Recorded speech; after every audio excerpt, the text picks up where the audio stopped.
ஒரு படைப்பில் எல்லோரும் உண்மையோடு உழைச்சிருந்தாங்கன்னா அது திரையில் தெரியும். நம்ம தனித்தனியாக சொல்ல வேண்டிய அவசியம் இல்லை. ஆடியன்ஸ் உணர்வாங்க, அவங்களுக்கும் அதை சொல்ல தெரியாது அப்படின்னு என்னுடைய குருநாதர் சொல்லுவார். அந்த மாதிரி தான் இந்த படைப்பு ரொம்ப நிறைவாக தெரியுது. வாழ்த்துக்கள். ஜமா நான் படம் பார்க்கல, அங்கங்கே கொஞ்சம் கொஞ்சம் பார்த்தது. அப்படி ஒரு படம் எடுக்கிறதுக்கே நிறைய தைரியம் வேணும். அது இவனை மாதிரி ஒருத்தவங்களாம் எதிரில் வச்சுட்டு நடிக்கணும்னா சாதாரண விஷயம் கிடையாது. பேய் நான் பார்த்து ஒரு காலகட்டத்தில் 8:30 மணிக்கு விடாத கருப்பு தமிழ்நாடுக்கு ஒரு டாப்பாங்கில் வச்சா அப்படி ஒரே டைமில் ஒரு குதிரை ஓடுற சத்தம் கேட்கும். அதுக்கு சொந்தக்காரன் அவன் தான். எங்கேயோ போயிடுவான் அப்படின்னு நினச்சி பார்த்த ஒரு நண்பன், இறைவன் கொஞ்சம் ஒரு சின்ன தேக்கத்தை கொடுத்தான். ஒவ்வொரு முறை பார்க்கும்போது சொல்லுவேன், பொறுமையாடுறா, வந்துடுவடா, பொறுமையாடுறா, உன்னுடைய திறமைக்கு எங்கேயோ வந்துடுவடா மச்சி. அவனை அந்த பொறுமை இன்னைக்கு அவனை அடுத்த தளத்துக்கு எடுத்துகிட்டு போயிட்டே இருக்கு. மச்சி நீ சூப்பராக வருவடா, சூப்பராக வருவ. ரொம்ப சந்தோஷம் எனக்கு. ரொம்ப நல்லா இருக்குடா தம்பி. அலைகள் ஓய்வதில்லை பார்க்கும்போது ஒரு ஃபீல் வந்துச்சுல்ல. நம்மளை மாதிரி இருக்க பசங்க பக்கத்தில் சப்பா ஒரு பொண்ணு வந்துச்சுனாலே ஒரே பதட்டமாயிரும். கடலோர கவிதைகள் பார்க்கும்போது, ஜெனிஃபர் டீச்சர் பார்க்கும்போது, அப்புறம் என்னுடைய டைரக்டர் வெற்றிமாறன் சார் பண்ணியிருந்தார்ல ஆடுகளம், அதான் மதுரையில் ரயில்வே காலனி மாதிரி. அதான் கேட்டேன், மதுரையில் அந்த ஏரியா பேர் என்னடா அப்படின்னு தம்பிட்டேன். அந்த மாதிரி பெரம்பூரில் இப்போ ஒரு விஷயம் இருக்குது அப்படின்றத நீ காட்டியிருக்க. பெரம்பூர் ஒரு சுற்றுலாத்தலம் மாதிரி ஆக போகுது இந்த படத்துக்கு அப்புறம். நம்முடைய இசையமைப்பாளர் சொன்னார் இல்லையா, நான் போய் பார்த்தேன் இந்த இடத்தெல்லாம் அப்படின்னு. அந்த மாதிரி ஆக போகுது. மிகப்பெரிய வெற்றி அடையும். உண்மையாக உழைச்சிருக்கோம், ரொம்ப நேர்மையாக இருந்திருக்கோம். கண்டிப்பாக இந்த பிரபஞ்சம் நம்மளை கையை பிடிச்சிக்கும், விடாது. வாழ்த்துக்கள். இன்னும் நிறைய வெற்றிகள் உங்களுக்கு கிடைக்கும். வாழ்த்துக்கள் மேடம். தம்பி கோபி, ஃபோனை எடுத்து ஆரம்பிச்ச பற்றியா? நான் அப்படியே பார்த்தேன், கடைசி பார்த்தா வரைக்கும் வந்தேன். பார்த்தாக்கப்புறம் சசி டெஸ்ட் அடுத்து ஆரஞ்சு பாம்பு இருக்கு ஃபுல் லைனு அப்படின்னா டக்குன்னு. உனக்கு ரொம்ப பெரிய ஃபேன் நான். சுதாகருக்கும் உனக்கும் நிறைய நேரங்களில் ரொம்ப டென்ஷனாக இருக்கும்போது ஏதோ ஒன்று பார்த்துட்டு அவ்வளோ மகிழ்ச்சியாக விழுந்து சிரிச்சிருக்கோம். வாழ்த்துக்கள். இதில் ஒர்க் பண்ண ஒவ்வொருத்தருக்கும் என்னுடைய மனமார்ந்த வாழ்த்துக்கள். தினா வாழ்த்துக்கள் தம்பி. உன்னுடைய உலகமே வேறு. நீ சொன்ன மாதிரி அந்த உலகத்தை தொடுறதுக்கெல்லாம் நிறைய தைரியம் வேணும். இன்னும் நிறைய பண்ணு. வாழ்த்துக்கள், வாழ்த்துக்கள். நல்லா வருவோம். ரொம்ப கால சொந்தம் இது. வாழ்த்துக்கள். இவனுடைய திறமைக்கும் இன்னும் நிறைய கதவுகள் திறக்கணும். நான் இறைவன்கிட்ட வேண்டிக்கிறேன். ரோஜா மேம் அவங்கள பற்றி சொல்லணும். ஏன்னா நாடோடிகள் முடிஞ்சதுக்கப்புறம் தெலுங்கில் சம்போ சிவசம்போ பண்ணும்போது நான் மேடம்கிட்ட போய் பார்த்தேன், மேடம் இந்த ரோல் நீங்கள் பண்ணணும் அப்படின்னு. நடித்து ரொம்ப நாள் ஆச்சு அப்படின்னாங்க. இல்லை வாங்க மேம்னு சொல்லி சம்போ சிவசம்போ நடித்தாங்க. அதற்கு பிறகு இப்போது பார்க்குறேன் அவங்களுக்கு திரையில். வாழ்த்துக்கள். எல்லோருக்கும் என்னுடைய மனமார்ந்த வாழ்த்துக்கள்.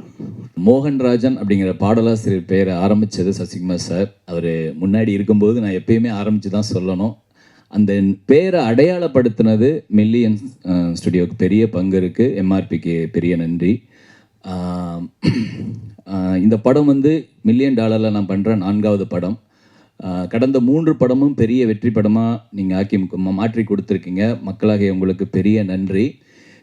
இந்த படமும் கண்டிப்பாக பெரிய வெற்றி படமாகும். அதுக்கு காரணம் பாரி வந்து கதை சொல்லும்போது நான் முழு கதையும் நான் கதை சொல்கிற அந்த கதை சொல்கிற அழகே வேறு. சூப்பராக சொன்னீங்க ப்ரோ.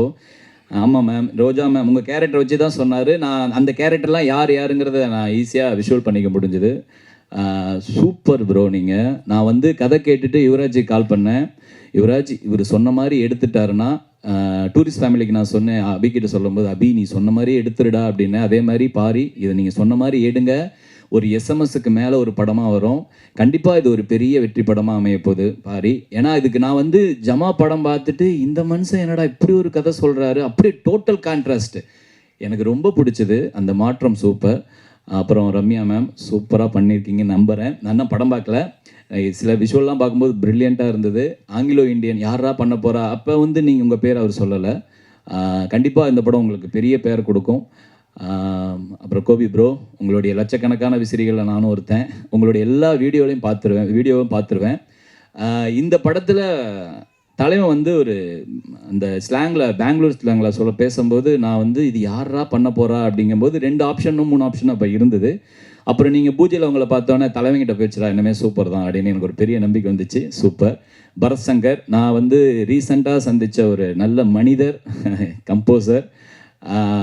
இந்த பாட்டு எல்லாமே இந்த படத்தில் வர்றது எல்லாமே வந்து யுவராஜ் வந்து ஒரு அண்ணன் ஸ்தானத்தில் என்னை வச்சு ஒரு படுத்தின ஒரு பாட்டு இந்த படம். இப்போ 4 நாளைக்கு முன்னாடி கூட கால் பண்ணி அண்ணா ஒரு பாட்டு பண்ணோம், 17ஆம் தேதி படம் ரிலீஸ் தானே அப்படின்னு நான் கேட்டேன். அந்த மாதிரி ஒரு அன்பாக வேலை வாங்குறதுல ரொம்ப கராரு. ஏன்னா $1 மில்லியன் பாட்டு எழுதுறதுங்கிறது ஒரு பெரிய சவால். ஏன்னா அவன் ஒரு 11-12 பேர் கொண்ட குழு வச்சுருக்கான். அவங்க எல்லாத்துக்கிட்டையும் லிரிக்ஸ் அனுப்பிச்சு அது ஒரு பெரிய ஒரு ஒர்க் பண்ணுவான். அவ்வளோ பேஷன். அந்த ரொம்ப ரொம்ப ஹாப்பி. எப்பயுமே என்னை விட்டு கொடுக்காம எங்கூடையும் என்னையும் வந்து ஒவ்வொரு படத்துலையும் கூட்டிகிட்டு வர்றது. ரொம்ப நன்றி யுவா, பெரிய நன்றி. இன்னும் நீ பெரிய இடத்துக்கு போகணும், இது என்னோட மனசார பெரிய ஆசை. நான் எப்பயுமே சொல்லுவேன். அப்புறம் வந்து யாரை விட்டேன்னு தெரியல, சரவணன் சார். இப்போ சமீபத்தில் சந்தித்த மிகச்சிறந்த நல்ல மனிதர். நிறைய கவிதைகள்லாம் சொல்லி டார்ச்சர் பண்ணியிருக்கேன். சீக்கிரம் அந்த புத்தகமாக கொண்டு வரேன் சார். ரொம்ப நன்றி. இவ்வளோ வருஷம் கழித்து சசி சார் தான் ஆரம்பித்தார் என்னோடய லைஃப்பை. இப்போ தான் சமுத்திரக்கனி சாரோட ஸ்கூல் பஸ்ஸில் ஏறி இருக்கேன். அண்ணா நிறையா வந்து உங்களோட பயணிக்கணும்னா கடைசியாக நீங்கள் சுச்சுவேஷனுக்கு டியூன் இல்லை, அதனால் உங்களை சந்திக்க முடியல, மன்னிக்கணும். அந்த சீக்கிரம் கூப்பிடுங்கண்ணா. ரொம்ப ரொம்ப நன்றி. சேத்தன் சார் சூப்பராக பண்ணியிருந்தீங்க. உங்களுக்கு அந்த பாட்டு எழுதும்போது 2 பேருடைய கெமிஸ்ட்ரி சூப்பராக இருந்தது மேம். எனக்கு ரொம்ப உங்களை நேரில் பார்த்ததில் ரொம்ப ஹாப்பி மேம். செம்பருத்திலேருந்து நான் உங்களை அவ்வளோ ரசிச்சிருக்கேன். உங்களுக்கு நான் ஒரு பாட்டு எழுதுவேன்னு நான் நினச்சி பார்க்கல. ரொம்ப நன்றி. கண்டிப்பாக இந்த படம் ஒரு மிகச்சிறந்த வெற்றி படமாக இருக்குங்கிறதுல எல்லளவும் சந்தேகமே இல்லை. நன்றி. நான் பரத் சங்கர், இந்த படத்தோட இசையமைப்பாளர். அன்பே டைனா பற்றி சொல்லணும்னா ஃபஸ்ட்டு திருப்பி அதே கதை சொல்ல ஆரம்பிக்கும் போது பாரி வந்து சொன்னோன்னே, பெரம்பூர், நான் சென்னை பையன் தான். பெரம்பூர் நிறையா விசிட் பண்ணியிருப்போம், கிராஸ் பண்ணி போயிருப்போம், ஐசிஎஃப் பஸ் ஏறி இருப்போம், 29C பிடிச்சிருப்போம், எல்லாமே ஒர்க்கும். பட் ஆனால் பெரம்பூருன்ற ஒரு அது ஏதோ தனி வேறு ஏதோ ஒரு பிளானட் மாதிரி இருந்துச்சு அவர் சொல்லும்போது. அந்த ஊருக்கு நம்ம போய் எப்படியாவது பார்த்துடணுன்ற அளவுக்கு அதில் ஒரு ஆவல் கிரியேட் ஆனச்சு. அது வந்து நான் என் ஃப்ரெண்ட்ஸ்கிட்டலாம் வந்து அந்த கதையை பற்றிலாம் சொல்லும்போது என்ன ரொம்ப எக்ஸைட்டிங்காக பேசிகிட்டு இருக்க, செமையாக இருக்குது போல் அப்படின்ற மாதிரி சொல்லிட்டு இருந்த போது தான் எனக்கே புரிஞ்சிச்சு. என்ன அறியாமல் அதில் ஒரு பயங்கரமான எக்ஸைட்மெண்ட் ஒன்று க்ரியேட் ஆச்சு. ஸோ நான் இதுக்காகவே ஒரு 3-4 தடவை போய் பெரம்பூர் அவர் சொன்ன எல்லா ஸ்பாட்டையும் போய் சுற்றிட்டு வந்தேன். எப்படி இருக்குது பார்க்கலாம் அப்படின்னு சொல்லி. ஏன்னா வேறு ஒரு ஊர் அப்படின்னா அங்கே போய் எக்ஸ்ப்ளோர் பண்ணதுக்கு எதாவது இருக்கும். இது நம்ம ஊர், பட் இது நம்மளாம் இவ்வளோ நாள் தெரிஞ்சுக்காமல் இருந்திருக்கோமேன்னு சொல்லிட்டு போய் சும்மா ஒரு ரவுண்டு அடித்து பார்த்துட்டு, அவர் இந்த படத்தில் வச்சுருக்கிற கேரக்டர்ஸ் எல்லாருமே ஒரு ஆல்மோஸ்ட் இருக்கிறவங்க எல்லாரும் ரியல் லைஃப் கேரக்டர்ஸோட இன்ஸ்பிரேஷன்ஸ். ஸோ ரொம்ப ரொம்ப ஸ்பெஷலான ஃபிலிம். ஆல்பமாகவும் சரி, மியூசிக் பேக்ரவுண்ட் ஸ்கோராகவும் சரி, பர்ஃபார்மன்ஸஸ், ஸ்க்ரீன் ப்ளே எல்லாமே எங்களுக்கு பயங்கர திருப்தியான ஒரு வேலையை பார்த்த மாதிரி நான் உணர்கிறேன். நான் ஒரு ரசிகனாக சொல்கிறேன், படம் பார்த்ததை வச்சு சொல்கிறேன். அண்ட் தேங்க் பண்ணணுன்னா ஃபஸ்ட்டு நான் யுவராஜ், நரேன் இவங்க 2 பேருக்கும் தேங்க் பண்ணுறேன். $1 million team, Shajan, Vivek, everybody and Paari, ரொம்ப ரொம்ப நன்றி. பார்த்தா, ஷெல்லி 2 பேருக்குமே ரொம்ப ரொம்ப நன்றி. உங்களுடைய வேலைகள் ரொம்ப சூப்பராக இருந்துச்சு. ரம்யா, சேத்தன் சார், ரோஜா மேம், அது மாதிரி கோபி ப்ரோ, இருக்கிற எல்லா கேரக்டர்ஸும் வெடின்னு வெடிச்சிருக்காங்க. செமையாக இருக்குது மொத்தமாகவே. திருப்பி எல்லாருமே இதை தான் சொல்கிறோன்ற மாதிரி ஆகிற மாதிரி இருக்குது எனக்கே. பட் ஸ்டில் உண்மையாலுமே ரொம்ப ரொம்ப ஒரு ஹோல்சமான ஒரு ஃபீலிங் இந்த படத்துக்கு ஒர்க் பண்ணி முடிக்கும்போது ரொம்ப திருப்தியாக இருந்துச்சு. ஸோ அதே மாதிரி உங்களுக்கும் இருக்குன்றதை நான் நம்புகிறேன். வந்திருக்கு இந்த இருக்கிற அனைவருக்கும் ரொம்ப நன்றி. Samuthirakani sir, Sasikumar sir, Saravanan sir, Sathya ma'am, எல்லாருக்கும் ரொம்ப ரொம்ப நன்றி. தேங்க்யூ.